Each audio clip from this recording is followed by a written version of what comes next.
बड़ी गलती की, इसको हमने इजाजत दे दी बाहर जाने के लिए। तो ये जब पख्तूनख्वा में जाता था तो कहता था इमरान खान किधर है नया पख्तूनख्वा। तो जब 2018 का इलेक्शन हुआ तो पख्तूनख्वा जो कभी दूसरी बारी किसी को नहीं देता, 2/3 अक्सरियत से तहरीक इंसाफ को उन्होंने वोट दी। क्यों वोट दी, ये मैं आज आपके सामने पेशन गोई कर रहा हूं। मंडी बहाउद्दीन कि ये जो सारे चोरों का टोला, डाकुओं का गुलदस्ता,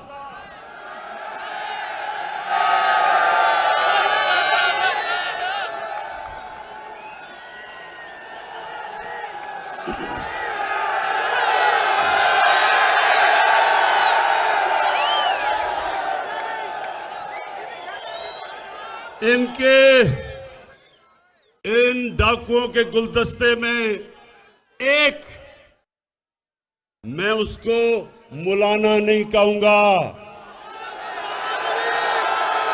क्या कहूं उसको?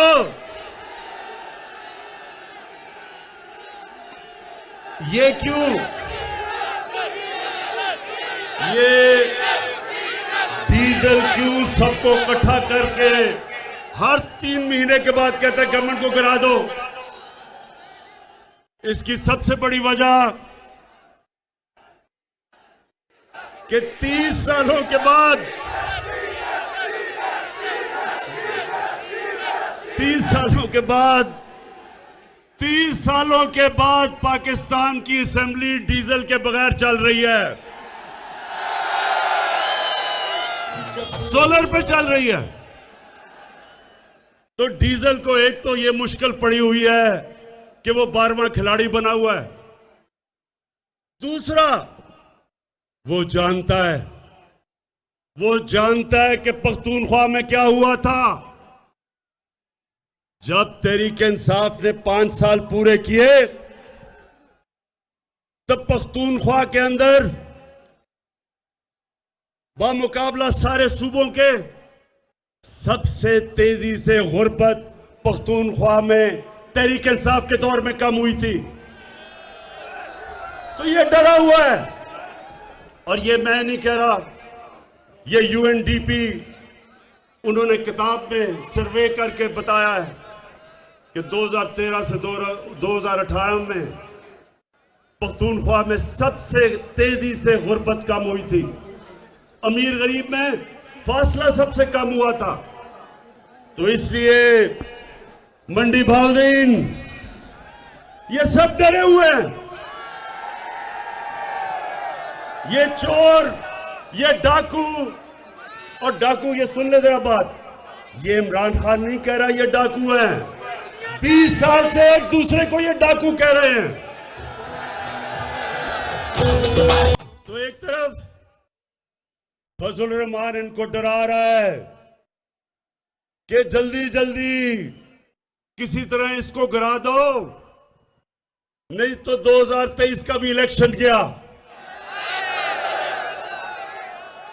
और दूसरी तरफ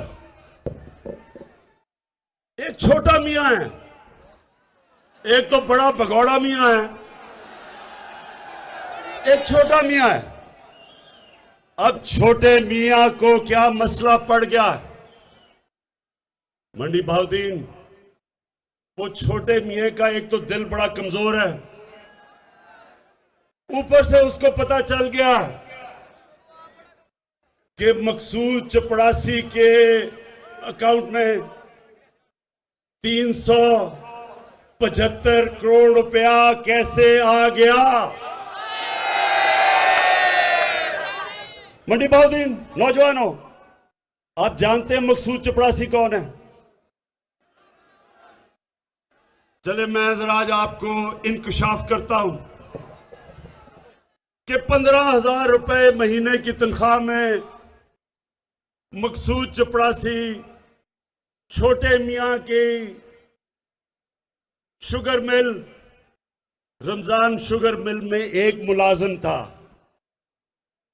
उसके बैंक अकाउंट में एफआईए ने पता चला, एफआईए को, कि तकरीबन 4 अरब रुपया, 375 करोड़ रुपया उसके बैंक अकाउंट में आ गया। जैसे ही एफआईए को पता चला तो मंडी बहाउद्दीन के नौजवानों, पता क्या हुआ? पहले तो छोटे मियां ने अपने बेटे को लंदन भिजवाया, वो जल्दी जल्दी फरार हुआ रात को। वो इनका स्पेशलिस्ट था, पैसे इकट्ठे करने वाला, सलमान शहबाज, वो आज लंदन भाग गया। फिर मकसूद चपड़ासी को जल्दी से बाहर भिजवाया। जब नून लीग का दौर था तो अपने दामाद को छोटे मियां ने बाहर भिजवा दिया। हमारे दौर में नहीं, अपने नून लीग के दौर में बाहर भिजवाया। जब पता चला कि उसको सरकारी गवर्नमेंट के ऑफिस से किराया मिल रहा था, गवर्नमेंट के अदारे से, जबकि बिल्डिंग ही नहीं बनी थी, उसको बाहर भिजवाया। उससे पहले भगौड़े मियां का 2 बेटे नून लीग के दौर में बाहर भिजवा दिए। और आए सागदार को, मुंशी को कौन भूलेगा? उसको ये खाकान अब्बासी जब प्राइम मिनिस्टर था, अवाम के टैक्स के खर्चे पे अपने जहाज में इसने उसको बाहर भिजवाया। अब नौजवानों, मुझे ये बताओ कि अगर आपने चोरी नहीं की तो आपको डर किस चीज का है? पाकिस्तान की? हाँ, इमरान खान से डर है। इसलिए डर है कि इमरान खान की कोई कीमत नहीं। जनरल मुशर्रफ की तरह उसने आपको एनआरओ नहीं देना। केसेस आपके पुराने हैं, एनआरओ मेरे से मांग रहे हो, जिस तरह जनरल मुशर्रफ से लिया था हुदैबा पेपर मिल का। कोई डाकुओं को एनआरओ नहीं मिलेगा जब तक आप इस मुल्क का पैसा वापस नहीं करेंगे। जब तक, ये सुन लो, जब तक, मैं अपनी कौम के सामने वादा कर रहा हूं, जब तक मैं जिंदा हूं, मैं इनका पीछा नहीं छोड़ूंगा जब तक कौम का पैसा नहीं ये वापस करेंगे।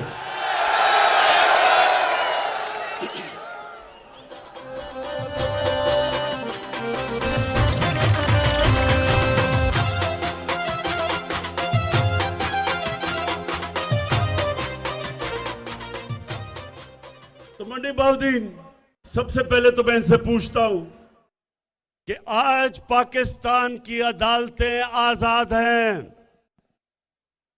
ये नहीं कि शहबाज शरीफ टेलीफोन करता है कि जस्टिस कयूम 3 साल नहीं 5 साल की सजा दो, ये अब नहीं होता। सुप्रीम कोर्ट के ऊपर डंडे से चीफ जस्टिस के ऊपर अब हमला नहीं कोई करता। हम अदालतों की इज्जत करते हैं। उसको पहले जस्टिस सजाद अली को डंडों से अदालतों से भगाया क्योंकि वो करप्शन का केस सुन रहा था, और फिर ब्रीफ केस चले, कोयटा के बेंच को खरीदा गया, और अब मरियम साहिबा कहती है मेरे पास टेपे हैं। जितना दूजियां जमाता फिर बड़ा पिटना, जितना वही इमरान खान जितना दूजियां जमाता फिर बड़ा पिटना।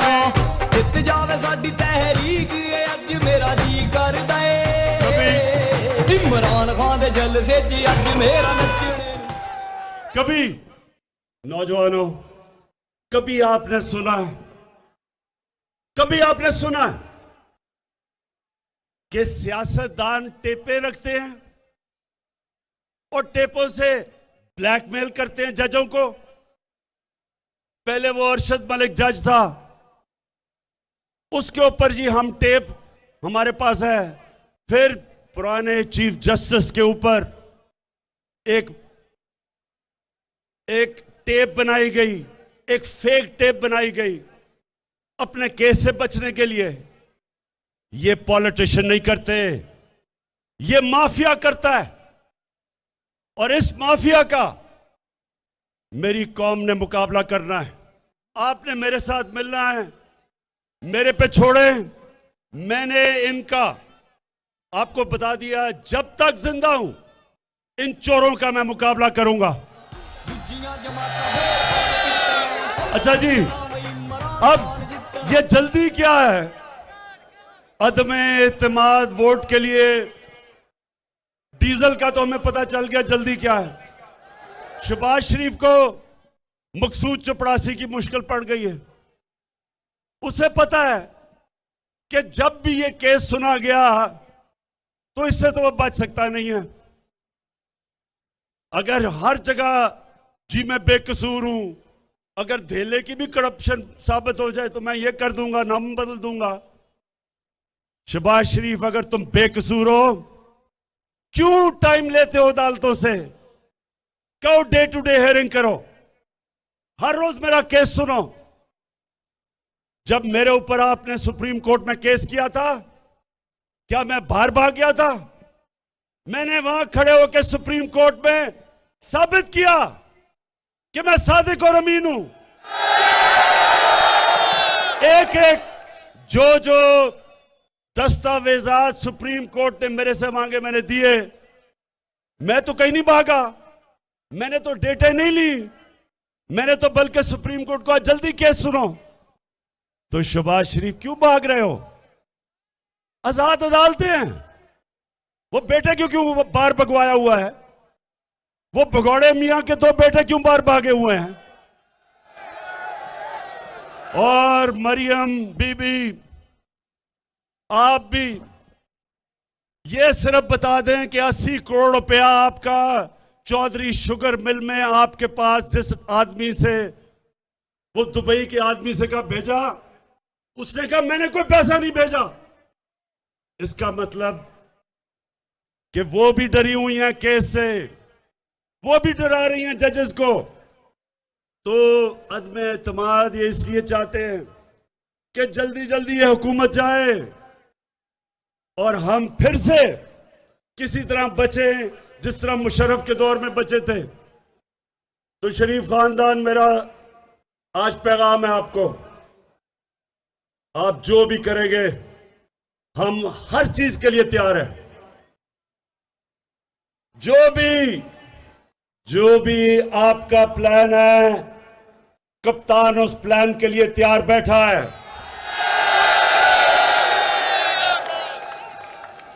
और इंशाअल्लाह आपको फिर शिकस्त होगी, लेकिन शिकस्त नहीं होगी, आप जेलों में जाएंगे। ये कहते हैं कि बहुत महंगाई हो गई। महंगाई हुई है। मेरे पाकिस्तानियों, इस पे कोई शक नहीं कि महंगाई है।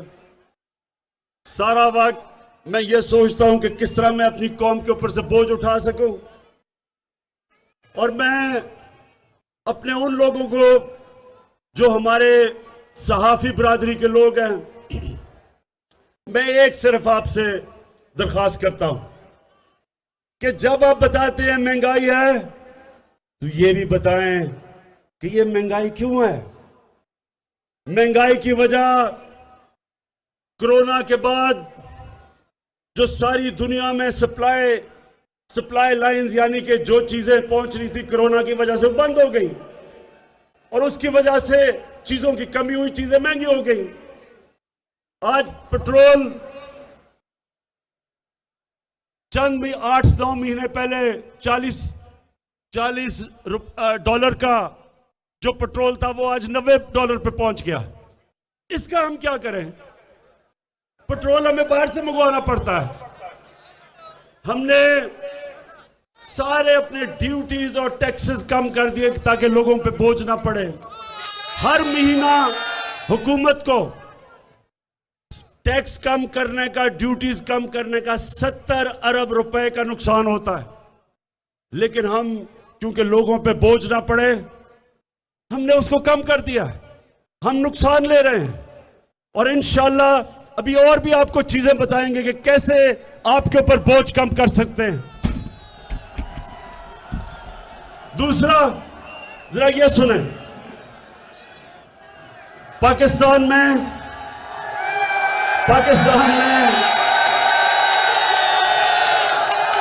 पीपल्स पार्टी के दौर में इससे ज्यादा महंगाई थी, नून लीग के पहले साल में इससे ज्यादा महंगाई थी, लेकिन अमेरिका में 40 साल के बाद सबसे ज्यादा महंगाई आज अमेरिका में।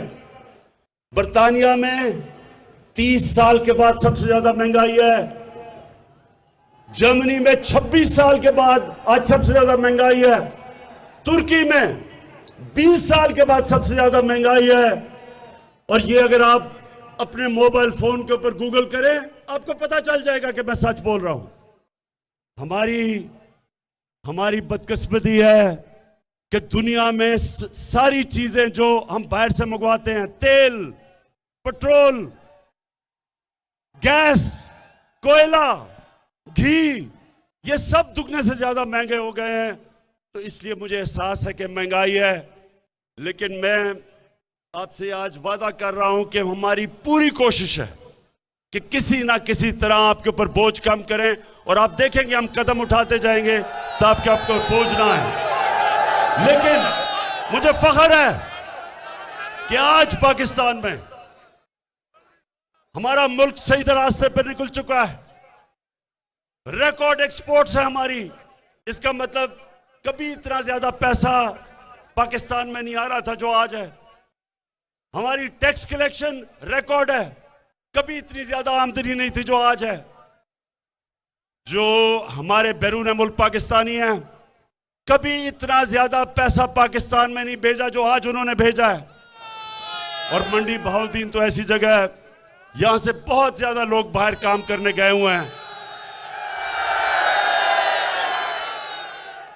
मैं हमेशा ये समझता हूं कि बैरून मुल्क पाकिस्तानी हमारा सबसे बड़ा असासा है, और उनको हमने अब वोट देने का हक दे दिया है। अब पहली दफा बैरून मुल्क पाकिस्तानी वोट देंगे पाकिस्तान में। और उसके बाद कभी भी ज़राअत के अंदर इतना ज्यादा पैसा नहीं आया जो आज आ रहा है। कभी किसान को वो कीमतें नहीं मिली जो अब मिल रही हैं।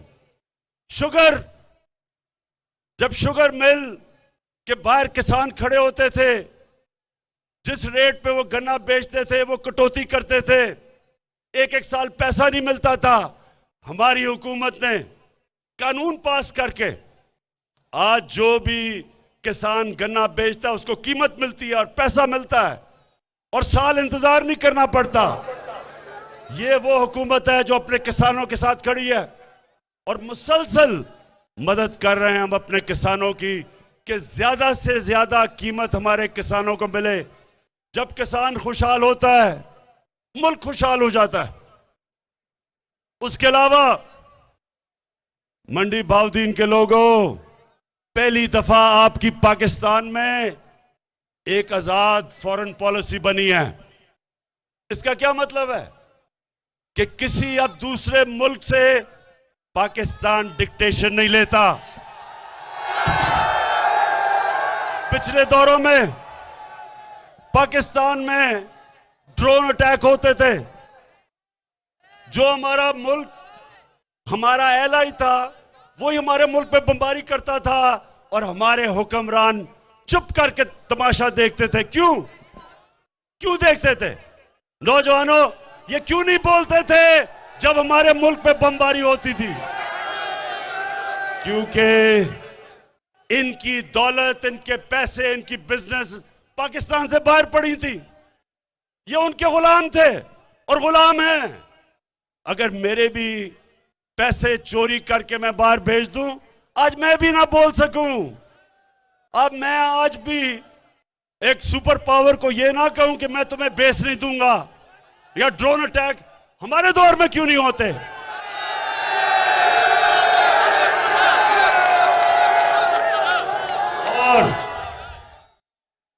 और मेरे पाकिस्तानियों, एक तो मैं इंतजार कर रहा हूं कि ये हमारे मुल्क में इंशाअल्लाह जो हम अपने नौजवानों के लिए आईटी के अंदर इंफॉर्मेशन टेक्नोलॉजी में जो इनकलाब लेके आ रहे हैं, क्योंकि हमारी नौजवान आबादी है, पहली दफा पाकिस्तान में 70% इंफॉर्मेशन टेक्नोलॉजी आईटी के एक्सपोर्ट्स बढ़ी हैं और इसके ऊपर हम पूरा जोर लगा रहे हैं। नौजवानों, इंशाअल्लाह जो रोजगार इससे मिलेगा, फिर हम 2 प्रोग्राम लेके आ रहे हैं आपके लिए कामयाब पाकिस्तान में। सूद के बगैर कर्जे अपने नौजवानों के लिए लेके आ रहे हैं ताकि खुद अपने लिए नौकरियां ढूंढ सके। और सबसे बड़ी बात, मंडी बहाउद्दीन के लोगों, ये कभी पाकिस्तान की तारीख में नहीं हुआ कि पहली दफा पाकिस्तान में हर खानदान को 10 लाख रुपए की हेल्थ इंश्योरेंस लेके आ रहे हैं। एक गरीब घर में जब एक बीमारी आती है, पैसा होता नहीं लोगों खानदान के पास, कर्जे ले लेते हैं इलाज करवाने के लिए। लोग गुर्बत की लकीर के नीचे चले जाते हैं जब कोई बुरी बीमारी एक गरीब घराने में होती है। लेकिन आपके लिए अब 10 लाख रुपए का हेल्थ कार्ड है। किसी भी अस्पताल में जाके, गवर्नमेंट हॉस्पिटल नहीं, अच्छे से अस्पताल में जाके अपना इलाज करवा सकते हैं 10 लाख रुपए तक। ये पहले क्यों नहीं हुआ? नौजवानों, ये पहले क्यों नहीं हुआ? क्योंकि जब ये 2 बड़े खानदानों को खांसी भी होती थी, ये लंदन चले जाते थे, चेकअप के लिए लंदन चले जाते थे। इनको क्या पता कि यहां लोगों की किन किस्म की मुश्किलों का ही अवाम सामना करता था। तो इंशाअल्लाह ये शुरुआत है। हमने पाकिस्तान को एक फलाई रियासत बनाना है, जिसके लिए यह मुल्क बना था, इस्लामी फलाई रियासत। और उसके सफर में सबसे बड़ा कदम जो हमने उठाया है वो है हेल्थ इंश्योरेंस, सेहत कार्ड का। तो इसका आहिस्ता आहिस्ता आपको पता चलेगा कि अमीर तरीन मुल्कों में भी हर खानदान के पास हेल्थ इंश्योरेंस नहीं, जो इंशाअल्लाह ये मार्च तक सारे पंजाब के अंदर आ जाएगी। इसके लिए भी उस्मान बुज़दार, मैं आपको खराज तहसीन पेश करता हूं। 400 अरब रुपया, कभी किसी ने सोचा भी नहीं कि 400 अरब रुपया आपने मुख्तस किया है अपनी सारी अवाम को हेल्थ इंश्योरेंस देने का, हर खानदान को। इसका तो आपको अल्लाह भी सवाब देगा। और आखिर में अपने पाकिस्तानियों को मैं अपनी आखिर में ये बात करना चाहता हूं, और ये बड़ा गौर से आपने मेरी बात सुननी है।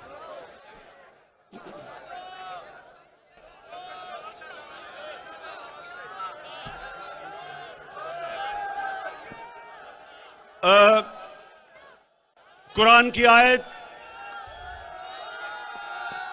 मेरे नौजवानों, कुरान की आयत है, अमर बिल मारूफ व नही अनिल मुनकर। इसका क्या मतलब है? जब मदीना की रियासत बनी तो याद रखें वो 2 असूलों के ऊपर खड़ी हुई। एक था इंसाफ, कि नबी सल्लल्लाहु अलैहि वसल्लम ने कहा कि तुम्हारे से पहले बड़ी कौमें बर्बाद हुई, जिधर जब छोटा चोर चोरी करता था तो उसको जेल में डाल देते थे, लेकिन जब बड़ा डाकू चोरी करता था उसको आपका निजाम नहीं पकड़ सकता था, कौम तबाह हो जाती है। तो एक वो उसूल था, इंसाफ के ऊपर एक कौम खड़ी हुई। मदीना की रियासत, उसकी बुनियाद इंसाफ पर रखी गई। और दूसरा अमर बिल मारूफ। अब ये सुन लें, अल्लाह का हुक्म है कुरान में, अल्लाह ने कहा मैंने तुम्हें सबसे अजीम कौम मुसलमानों सबसे अजीम कौम दुनिया की इमामत के लिए बनाया और फिर कहा कि तुम अच्छाई के साथ खड़े होते हो और बदी को खत्म करते हो। यानी कौम जब तक अच्छाई के साथ ना खड़ी हो और बुराई के खिलाफ जिहाद ना करे, वो कौम अजीम कौम नहीं बन सकती। अब मैं आपके सामने रखता हूं कि ये देखें कि जिस मुल्क में एक लीडर जो अपने आप को लीडर कहता है, अगर चोरी का पैसा छुपाने के लिए मकसूद चपरासी के पास 4.25 अरब रुपया रखता है और उसको बजाय कौम उसको जेलों में डाले, वो उसके ऊपर उसको लीडर समझती है, उसको तकरीरें करवाती है, वो कौम आगे नहीं बढ़ सकती। मौलाना रूमी ने भी ये कहा कि कौम तब तबाह होती है अच्छे बुरे की तमीज जब खत्म हो जाती है। वो जो भगौड़ा बाहर बैठा हुआ है, कई सहाफियों ने कहा जनाब उसको तकरीर करने का मौका दिया जाए। यानी कोई, मैं उन सहाफियों से पूछता हूं, आप में अच्छे बुरे की तमीज नहीं? अगर उसको तकरीर करने का मौका दिया जाए तो जेलों में जो गरीब चोर फंसे हुए हैं उनको भी बोलने का मौका दिया जाए। अगर बड़े चोर को अब बुरा नहीं कहता माशरा, तो फिर चोरी में बुराई क्या है? क्यों कोई मेहनत करे? आप नौजवान हो, आप जब देखें कि एक चोर चोरी करता है और माशरा उसको नवाजता है, फूल फेंकता है, लीडर बना देता है, तो आप भी सोचते हैं कि हम पागल हैं कि पहले पढ़े 12 साल 15 साल, फिर मेहनत करें सुबह से लेकर शाम तक, और हम हलाल की रोजी जब कमाएं तो हमारे तो कोई पूछता नहीं और हम धक्के खाते फिरते हैं। और चोर उस मुल्क में बड़े बड़े ओहदों में पहुंच जाएं और पता भी चल जाए कि जब मकसूद चपरासी के पास अपने चोरी का पैसा आप छुपाते हैं और फिर भी आपको तकरीरें करने का मौका मिलता है, तो कौन मेहनत करेगा? क्यों मेहनत करेगा कोई? इसलिए अल्लाह ने हमें कुरान में कहा है कि अगर माशरे ने उठना है, अच्छे बुरे की तमीज करो। मैंने मगरिब में अपनी 20-30 साल गुजारे हैं। आप अगर उधर चले जाएं, आपको हैरत होगी कि वो माशरे हैं जो अल्लाह के पैगाम पे हमारे से बेहतर चल रहे हैं। याद रखें, अल्लाह रब्बुल आलमीन है, सब इंसानों का खुदा है। हमारे नबी सल्लल्लाहु अलैहि वसल्लम रहमतुल आलमीन है, सब इंसानों के लिए रहमत बन के आए थे। मतलब ये कि जो भी उनके पैगाम पे चलेगा, अल्लाह की नेमतें उनके ऊपर आएंगी, चाहे वो मुसलमान है या नहीं है। जो उनके हुक्म पे चलेगा वो माशरा खुशहाल होगा।